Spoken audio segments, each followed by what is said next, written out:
ห้ามพลาดเลยนี้ครับถ้ามีโอนลงพุ่งขึ้นทุกๆปีหลังอายุ30ปีสวัสดีผมซื้อเพิ่มนะครับเคยโอนลงพุ่งไปตอนนี้ปัจจุบันไปตอนนี้ลดไป8กิโลมีได้ออกกำลังกายปรับอาหารอย่างเดียวปัจจุบันเป็นโค้ชลดน้ำหนักครับถ้าเฮา30ปีแล้วรู้สึกว่ากินซ้ำเก่าแต่เผิงยังคือโอนหลายกว่าเก่าฟังให้จบ1 นาทีครับเพราะว่าเรื่องเนี่ยเป็นสาเหตุที่ให้เฮาโอนขึ้นทุกๆปีโดยที่เฮามีรู้ตัวหลายคนคิดว่าอายุหลายขึ้นก็เลยโอนขึ้นเป็นเรื่องปกติแต่ที่จริงก็คือว่าปัญหามีได้อยู่แค่อายุอย่างเดียวหลังอายุ30ปีร่างกายจะค่อยๆสูญเสียมวลกล้ามเนื้อไปเสเลประมาณปีละ 1%ถ้าเฮามีได้ออกกำลังกายหรือว่ากินโปรตีนเพียงพอกล้ามเนื้ออันเฮาก็ละลดลงการเผาผลาญเฮาก็ละลดลงนั่นแปลว่าเฮากินข้าวซ้ำเก่า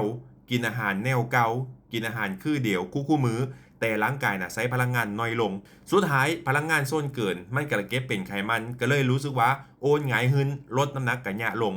วิธีป้องกันก็คือมีเม้นการอดอาหารเพื่อกินโปรตีนเท่าพอ